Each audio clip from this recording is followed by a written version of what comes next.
The main cause of abandoned orchards and vineyards in Mildura at the moment is low water allocations and low commodity prices. There are some zones within Sunraysias, for example out at Merbein, where there's up to 50% of the area has been abandoned, and that has terrible effects to the morale of the farming community. It is very heartbreaking for the overall community to see what was an oasis in the desert become dried off.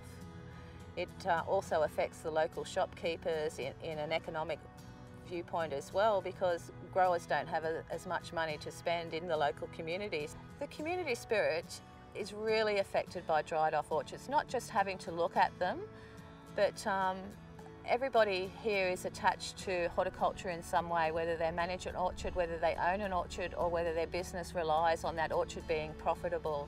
So the spirit of the community is really affected in a way where it just depresses people.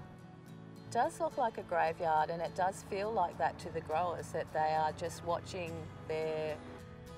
what they have grown and loved and nurtured in their lifetime to die. It is very distressing for them.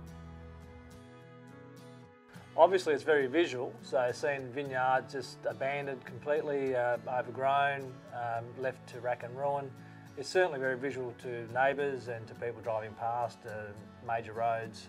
In the past, the occasional one here and there wasn't so apparent, but when you start seeing a lot of those vineyards in an area, it's certainly demoralising for those growers who have had left their vineyards abandoned, and for neighbours adjoining those vineyards.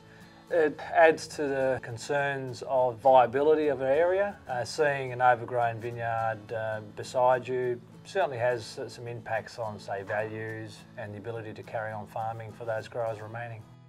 The real economic effect to the grower is basically if he's turned his water off to his crop, he has no crop to sell. Therefore, he has no money to manage his orchard. So it may be a case of having to look at some sort of government support or some sort of exit package from the federal government.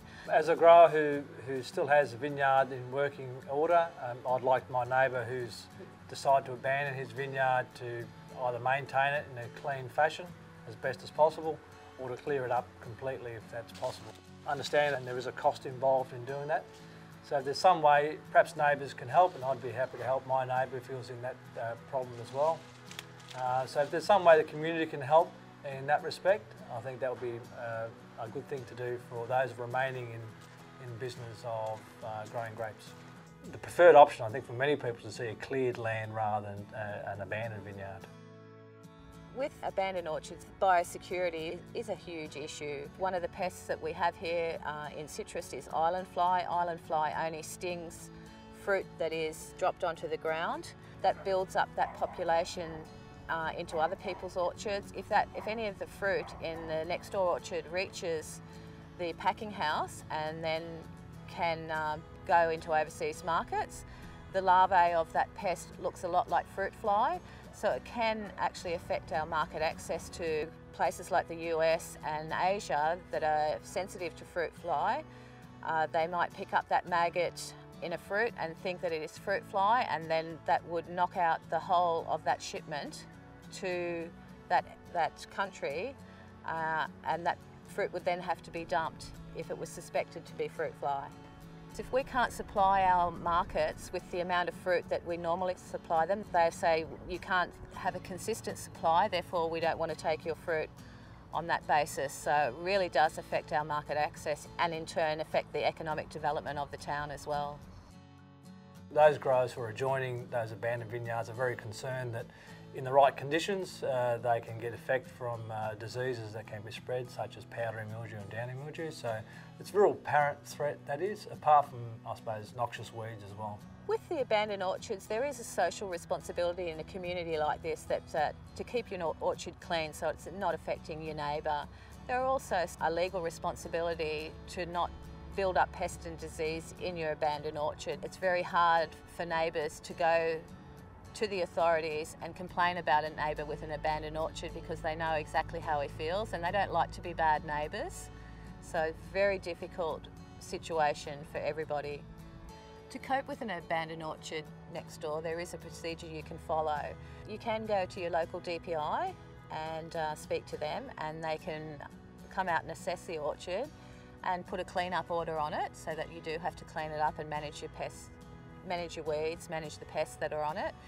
The only other thing you can do, you can go to council, and abandoned orchards dead like this are a fire hazard. So the council can make you remove the dead trees, so the fire hazard, the risk of fire in the orchard and then spreading to everywhere else is minimised. And that is really the main thing that I advise growers to do, is push the fire risk to get your neighbour to clean up.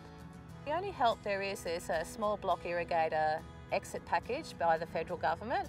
If that exit package is available to you, part of that is a $10,000 grant to clean up your orchard, remove all infrastructure including irrigation and the trees. For those growers wanting to get out of our industry, there has to be a means for them to either exit or start up a new process, a new industry, or swap industries. So the easier that we can allow that to happen, the better.